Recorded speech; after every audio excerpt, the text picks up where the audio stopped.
प्यारे बच्चों, कक्षा 10 की हिंदी व्याकरण कक्षा में आप सभी का एक बार फिर स्वागत है। आज हम आपके सामने को पद परिचय का दूसरा भाग पढ़ाएंगे। तो आगे बढ़ने से पहले हम पिछली कक्षा का दोहरा लेते हैं।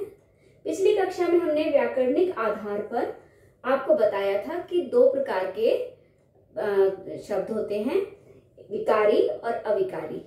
विकारी में हमने आपको संज्ञा, सर्वनाम, विशेषण और क्रिया बताया था। पिछली कक्षा में हमने संज्ञा और सर्वनाम का पद परिचय किस तरह से किया जाता है ये बताया था और आपको कुछ अभ्यास कार्य भेजा भी था। तो उसके बाद आगे हम बढ़ते हैं विशेषण। विशेषण का पद परिचय कैसे किया जाता है इस कक्षा में हम ये पढ़ेंगे। अब आपको पता है विशेषण शब्द क्या है। विशेषण संज्ञा या सर्वनाम शब्दों की विशेषता बताने वाले शब्द विशेषण कहलाते हैं। विशेषण आपने पिछली कक्षा में पढ़े हैं कि 4 प्रकार के होते हैं। कौन कौन से हैं विशेषण? विशेषण हैं गुणवाचक विशेषण,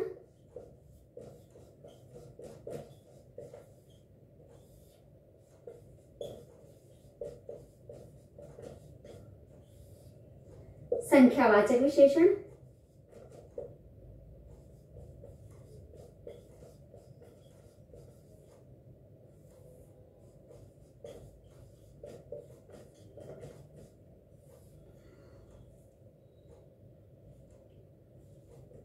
परिमाणवाचक विशेषण,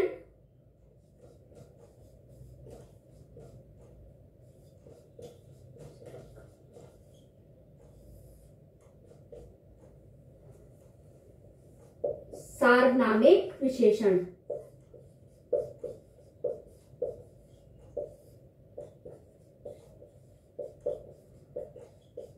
तो बच्चों, पद परिचय में हमें हर शब्द का जब व्याकरणिक आधार पर विकारी है या अविकारी है, जितने भी शब्द हैं सबका ये ध्यान रखना जरूरी है कि उनके उपपद भी कौन कौन से होते हैं। पद के साथ साथ उनके उपपद भी याद रखने पड़ेंगे, उनके आपको भेद भी याद रखने पड़ेंगे ताकि आप सरलता पूर्वक अपना पद परिचय कर सकें। तो इसके लिए आपको दोहराते रहना है, याद रखना है। तो मैंने आपको बता दिया विशेषण में विशेषण के 4 भेद, गुणवाचक, संख्यावाचक, परिमाणवाचक और सार्वनामिक विशेषण। तो यहाँ अब आपको ये जब इसका हम पद परिचय करेंगे तो एक वाक्य भी आपको लिख के उसमें बताती हूँ कि किस तरीके से किया जाएगा। जब हम आपके सामने क्या कहते हैं गुणवाचक विशेषण के उदाहरण रखते हैं तो देखिए किस तरीके से आएंगे कि छोटे बच्चे ने 1 लीटर दूध पिया। उदाहरण है, छोटे बच्चे ने 1 लीटर दूध पिया। अब देखिए यहां पर छोटे और 1 लीटर, यहां पर बच्चे की विशेषता बता रहा है छोटे और यहां पर लीटर की विशेषता बता रहा है 1। तो आपको बताया संख्यावाचक जो है उसको हम 2 प्रकार से देखते हैं, अनिश्चित संख्या और निश्चित संख्या। ऐसे ही परिमाणवाचक में निश्चित परिमाण और अनिश्चित परिमाण। तो यहाँ पर देखिए लीटर है, जब भी किसी नाप तौल की बात की जाएगी तो यहाँ परिमाणवाचक विशेषण को बताया जाएगा। तो यहाँ देखिए गुणवाचक विशेषण। अब इसकी विशेषता बताते समय क्या करेंगे, हम इसका पद परिचय हम देंगे तो क्या लिखेंगे कि बच्चे की ये छोटा शब्द जो है ये क्या है, विशेषण शब्द है। ठीक है, बच्चे की विशेषता बता रहा है तो बच्चा क्या हुआ, विशेष्य। बच्चे की विशेषता बता रहा है तो विशेष्य हो गया, बच्चा विशेष्य। 1 है छोटा तो ये एक वचन और पुल्लिंग।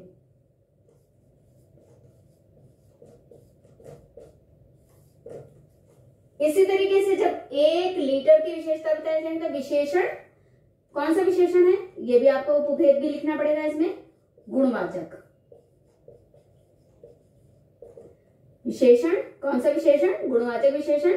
कौन से शब्द की विशेषता बता रहा है इसमें, बच्चे की, तो बच्चा क्या हो गया, विशेष्य हो गया, एक वचन हो गया, पुल्लिंग हो गया। इसी तरीके से 1 लीटर, तो 1 लीटर के लिए क्या बताएंगे हम, 1 लीटर के लिए बताएंगे, पद परिचय होगा इसका,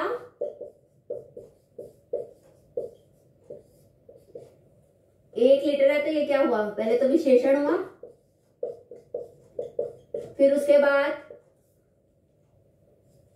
परिमाणवाचक हुआ, परिमाणवाचक में निश्चित परिमाणवाचक हुआ,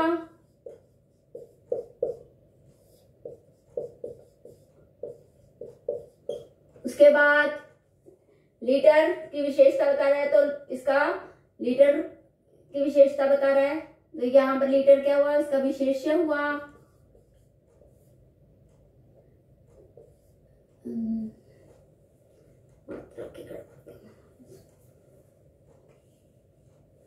लीटर विशेष्य हुआ, एक वचन और पुल्लिंग, दूध पुल्लिंग है इसलिए यहां पर पुल्लिंग है। ठीक है, तो इस तरीके से जब हम विशेषण का बता रहे हैं तो विशेषण का पद परिचय देना है, कि जब पहले देख लेना है कि वहां कौन सा विशेषण है, गुणवाचक है या परिमाणवाचक है या संख्यावाचक है, और किस शब्द की विशेषता बता रहा है, और पुल्लिंग है या स्त्रीलिंग है, ये सारी बातें आपको इसमें बतानी पड़ेंगी। इसके बाद आगे बढ़ते हैं हम। अगर ये आपको 2 विशेषण हमने बता दिए, इसमें आपके कौन कौन से, गुणवाचक और परिमाणवाचक। ऐसे ही राम ने 2 सेब खाए, राम ने 2 सेब खाए, तो यहां पर ये 2 हो गया, सेब की विशेषता बता रहा है, तो विशेषण संख्यावाची,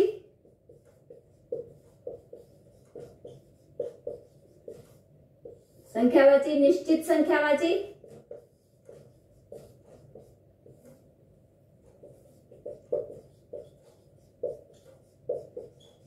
निश्चित संख्यावाची। सेब क्या है इसमें, विशेष्य है, सेब, सेब जो है वो विशेष्य है,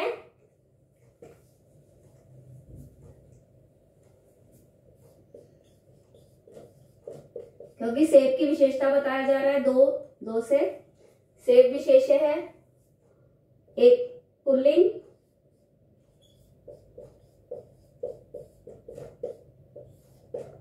और क्या हुआ, बहुवचन, एक से ज्यादा है ना तो बहुवचन। तो यहाँ पर हमने देखा कि संख्यावाची विशेषण का किस तरीके से दिया जाएगा। इसके बाद है सार्वनामिक। ठीक है, तो सार्वनामिक विशेषण को हम किस तरीके से देखेंगे,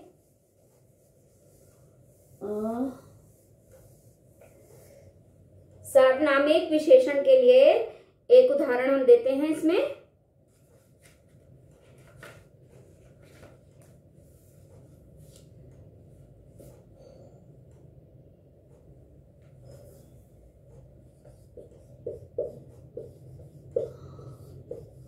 आपका बेटा कहाँ गया,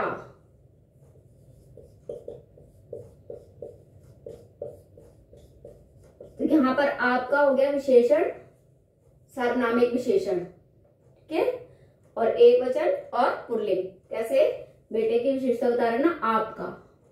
ठीक है, तो यहां पर ये आदर सूचक है, तो यहां पर ये क्या हो गया हमारा, सार्वनामिक विशेषण।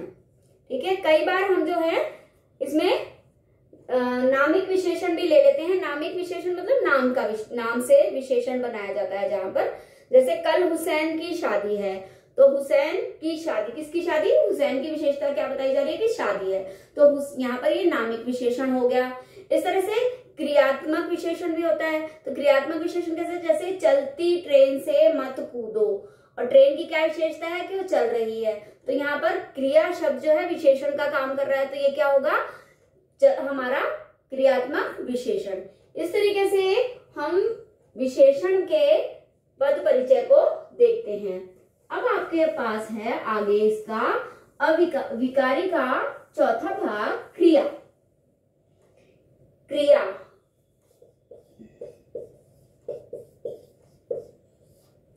क्रिया में क्या क्या देखेंगे? क्रिया का पद परिचय जब हम करेंगे तो क्या क्या देखेंगे, यह आपको इसमें हम बताते हैं।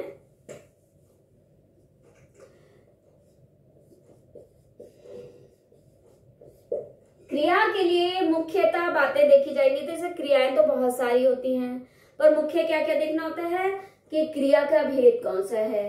तो क्रिया का भेद जैसे सकर्मक, अकर्मक। फिर क्रिया के प्रकार में भी हो सकता है, बहुत सारी क्रियाएं हैं, जैसे संयुक्त क्रियाएं, हमारी सार्वनामिक क्रियाएं, हमारी बहुत सारी क्रियाएं हमारी आ जाएंगी क्रिया में। जैसे संयुक्त, सामासिक, है ना, नामिक क्रिया, मिश्र क्रिया, एकार्थक क्रिया और प्रेरणार्थक क्रिया और व्युत्पन्न संपन्न क्रियाएं जो होती हैं। तो क्या क्या आप देखिए, मूल क्रियाएं जो हमारी हैं वो अकर्मक और सकर्मक देखी जाएगी, और उसमें सकर्मक में एक कर्मक और द्विकर्मक होगा। इसी तरह से व्युत्पन्न क्रियाएं होंगी तो उसमें संयुक्त क्रिया, सामासिक क्रिया, नामिक क्रिया, मिश्र क्रिया, प्रेरणार्थक क्रिया आदि बहुत सारी क्रियाएं आएंगी। लेकिन मुख्यतः हमें क्या क्या देखना होता है, जैसे वह घर जा रहा था, ठीक है। अब इसमें रहा था, ठीक है, तो ये इसकी हमें विशेषता बतानी है। तो क्या होगा, ये देखिए, ये है हमारी क्रिया पद है, तो क्रियापद हो गया, ठीक है। और कौन सा क्रियापद हो गया? ये हमारा रहने की क्रिया है, तो बता रहे हैं कि रहा था, तो ये हमारी हो गई जा रहा था संयुक्त क्रिया। काम कर रहा है, घर जाने का काम हो रहा है, तो सकर्मक हो गया।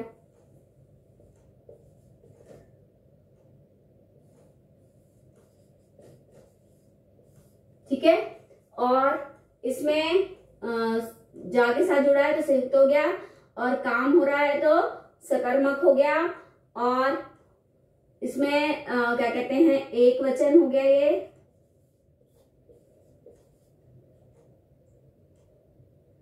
एक वचन हुआ।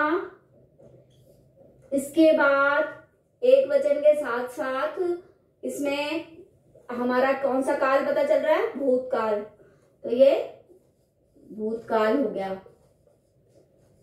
वह काम कर रहा है तो ये कृतवाच्य भी हुआ।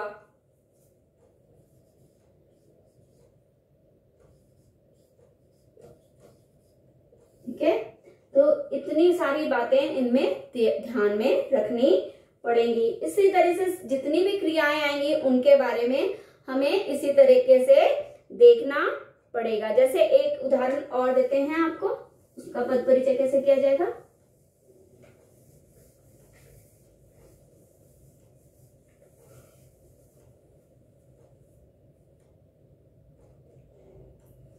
मैंने फल वाले से फल खरीदे, फल खरीदे मैंने।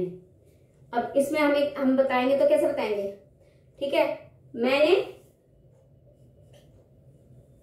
मैंने इसमें क्या है, सर्वनाम है, तो इसका पद परिचय में क्या हो जाएगा, अगर हम देखेंगे तो पहले हम इसमें क्रिया का देखेंगे। मैंने का हो गया ये सर्वनाम, लेकिन इसकी जगह हम इसका पहले बताएंगे क्योंकि हम अभी क्रिया का पढ़ रहे हैं। तो फल हमारा क्या खरीदा, क्या का आंसर मिल रहा है, क्रिया है ये,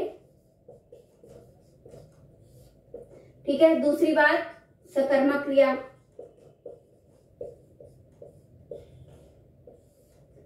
तीसरी बात इसमें बहुवचन हो गया, बहुत से फल हो गए ना बहु, तो ये हो गया बहुवचन। खरीदे मतलब बीता हुआ समय है तो भूतकाल, ठीक है। बीता हुआ समय है तो भूतकाल हुआ इसमें, ठीक है। और इसमें फलों के बारे में है तो सकर्मक हो गया, ये बताया, बहुवचन है, भूतकाल है, इसमें हम ऐसे ही बताएंगे। तो और मुख्य बात है, मुख्य क्रिया क्या हो गई इसमें, ये हो गई हमारी मुख्य क्रिया भी है खरीदना, तो ये मुख्य क्रिया है।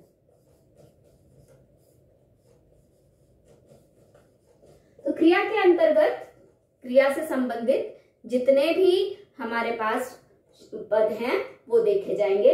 उनमें से 2 या 3 4 पदों को आपको याद रखना है कि किस तरीके से हमें आपको पद को पहचानना है, उसके बारे में उसका पद परिचय देना है। तो बच्चों इस तरीके से हमने अभी तक विकारी के चारों पद पढ़ लिए हैं, विकारी के चारों भागों को पढ़ लिया है कि संज्ञा, सर्वनाम, विशेषण और क्रिया। तो हमें ये सारी चीजों को याद रखना है, सबके उपभेद याद रखने हैं, सबके बारे में याद रखेंगे तभी आप ये पद परिचय का पाठ आसानी से कर पाएंगे। इस भाग के साथ मैं आपको कुछ एक्सरसाइज भेजूंगी जो आप अपनी प्रैक्टिस के तौर पे कर लेंगे। धन्यवाद।